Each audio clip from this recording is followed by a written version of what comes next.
Hi guys, welcome to my channel. ഇന്നത്തെ എപ്പിസോഡിൻ്റെ തുടക്കത്തിൽ തന്നെ നമ്മുടെ ഷങ്സുവിൻ്റെ അടുത്ത് അവൻ്റെ ഫ്രണ്ട് പറയാണ്, നീയും ലിന്നും തമ്മിൽ ലവ് ഒന്നല്ല, ലിൻ നീയുടെ പിന്നാലെ വെറുതെ നടക്കുകയാണെന്ന്. എന്നിട്ട് അവൻ സ്കേറ്റ് ചെയ്തിട്ട് അവിടെ നിന്ന് പോവും.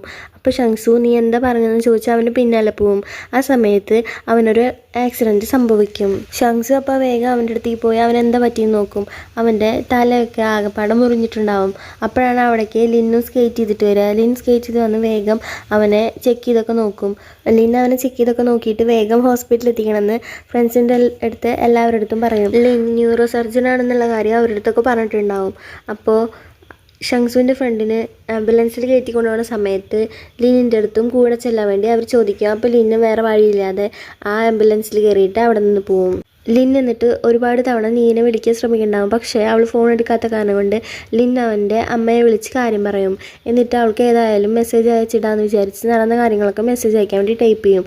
അപ്പോഴാണ് ആംബുലൻസിലിരിക്കുന്ന ആൾ അവൻ്റെ അടുത്ത് ചോദിക്കുക, മുന്നേ ഏത് ഹോസ്പിറ്റലാണ് ജോലി ചെയ്തിട്ടുണ്ടായിരുന്നത്? അപ്പോൾ ഇവൻ ചായ ഹോസ്പിറ്റലാണെന്ന് പറഞ്ഞപ്പോൾ അവിടെയാണെങ്കിൽ ഒരുപാട് പൈസ ഉണ്ടാക്കാറൊന്നുമില്ലോ എന്നൊക്കെ പറഞ്ഞ് ഓരോ കാര്യങ്ങൾ പറഞ്ഞുകൊണ്ടിരിക്കും. അപ്പോഴാണെങ്കിൽ ലിന്നിന് വിഷമാവും. ലിൻ പിന്നെ ആ മെസ്സേജ് സെൻഡ് ചെയ്യാതെ എന്താ ചെയ്യേണ്ടതെന്ന് അറിയാതെ അങ്ങനെ തന്നെ ഇരുന്ന് പോവും.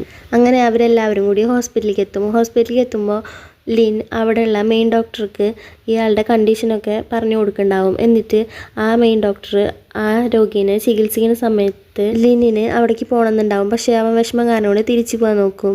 എന്നാലും ഞാനിവിടെ വേണമെന്ന് വിചാരിച്ച് അവൻ വീണ്ടും ആ രോഗിയുടെ അടുത്തേക്ക് പോകും. പിന്നീട് അവൻ പുറത്ത് വരുന്ന സമയത്ത് ഷങ്സു അവൻ്റെ അടുത്ത് താങ്ക്സ് ഒക്കെ പറയുന്നുണ്ടാവും, എൻ്റെ ഫ്രണ്ടിനെ രക്ഷിക്കാൻ വേണ്ടി ഹെൽപ്പ് ചെയ്തതിനൊക്കെ.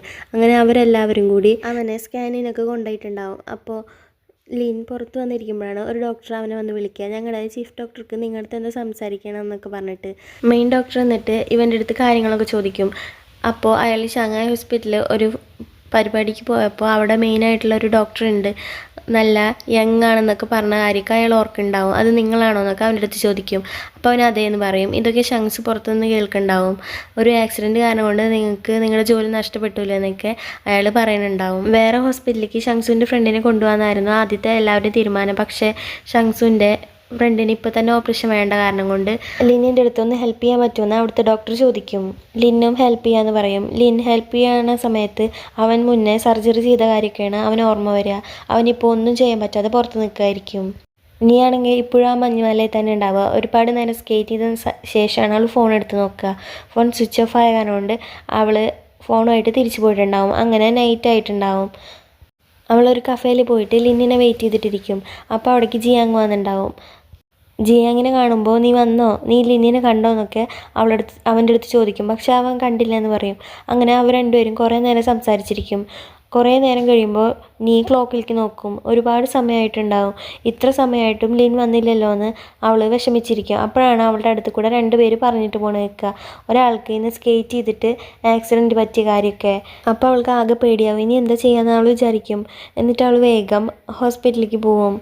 ഹോസ്പിറ്റലിലേക്ക് പോയിട്ട് ആർക്ക് ആക്സിഡൻറ്റ് സംഭവിച്ചെന്നൊക്കെ ഇവരങ്ങനെ ചോദിക്കുന്ന സമയത്ത് ഒരു കറുപ്പ് ഡ്രസ്സ് ഇട്ട് സ്കേറ്റ് ചെയ്ത ആൾക്കാണ് പറ്റിയെന്ന് പറയും.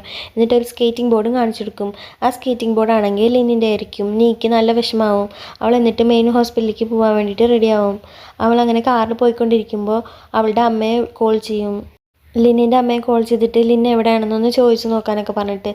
പക്ഷേ അവളുടെ അമ്മ കോൾ ചെയ്യുമ്പോൾ ലിന്നിൻ്റെ അമ്മ ഫോൺ എടുക്കുന്നുണ്ടാവില്ല. ലിന്നിൻ്റെ ആണെങ്കിൽ ഈ സമയത്ത് അവർ ചെയ്ത ഓപ്പറേഷനൊക്കെ സക്സസ് ആയി ഉണ്ടാവും. അവൻ്റെ ഒപ്പം ജോലി ചെയ്ത ഡോക്ടറിനെ എല്ലാവരും അഭിനന്ദിക്കുന്നുണ്ടാവും. അപ്പോൾ അവൻ മുന്നേ ചെയ്ത സർജറിയുടെ കാര്യങ്ങളൊക്കെ അവൻ ആലോചിക്കും. അവൻ്റെ അടുത്തും ഇതേപോലെ ആളുകൾ വന്ന് പറഞ്ഞ കാര്യങ്ങളൊക്കെ. ലിൻ അങ്ങനെ ആ ഒരു ചിന്തയിൽ മുഴുകി നിൽക്കായിരിക്കും. അപ്പോഴാണ് പെട്ടെന്ന് നീ വന്നിട്ട് ലിന്ന് വിളിക്കുക. അപ്പോൾ എല്ലാവരും അവളെ തിരിഞ്ഞു നോക്കും. നീ എന്നിട്ട് ഓടി വരും ലിന്നിൻ്റെ അടുത്തേക്ക്. ലിന്നിനൊന്നും പറ്റിയില്ലല്ലോ എന്ന് ചോദിക്കും. അപ്പോൾ അവൻ ഒന്നും പറ്റിയിട്ടില്ല എന്ന് പറയും. ആ സമയത്താണ് അവിടെയുള്ള ഡോക്ടർ പറയുക, ഈ ലിന്നും കൂടിയിട്ടാണ് സർജറി ചെയ്തത്, ഇയാളില്ലെങ്കിൽ എനിക്ക് സർജറി ചെയ്യാൻ പറ്റില്ലായിരുന്നു എന്നൊക്കെ. അതൊക്കെ കേൾക്കുമ്പോഴാണ് നീക്ക് കാര്യങ്ങളൊക്കെ മനസ്സിലാവുക. അപ്പോൾ ഇതാണല്ലേ കാര്യം എന്ന്.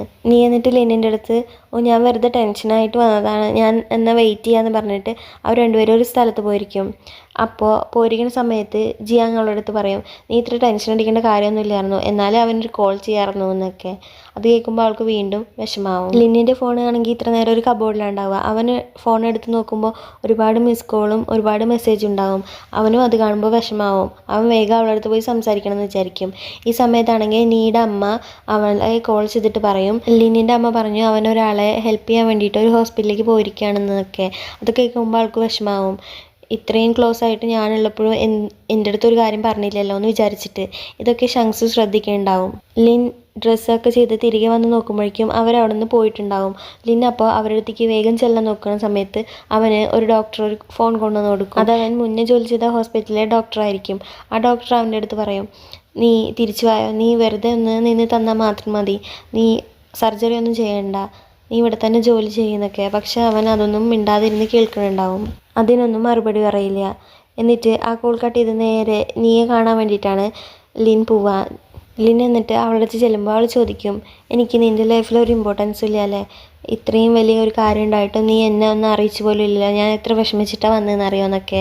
അങ്ങനെയൊക്കെ പറഞ്ഞ് വിഷമിച്ചിട്ട് അവൾ വേഗം ഒരു ടാക്സിയിൽ കയറി പോവും.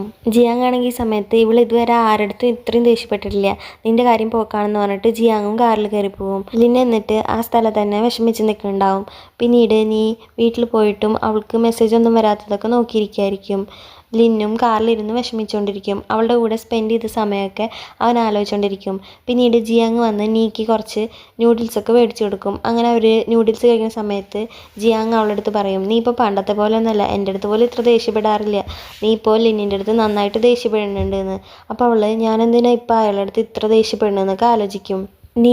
ഞാൻ അവൻ്റെ അടുത്ത് കൂടുതൽ ദേഷ്യപ്പെടേണ്ടതെന്ന് ആലോചിച്ചിരിക്കുന്നതോടെ ഈ എപ്പിസോഡ് അവസാനിക്കുകയാണ്. പുതിയൊരു എപ്പിസോഡായിട്ട് നമുക്ക് വീണ്ടും കാണാം.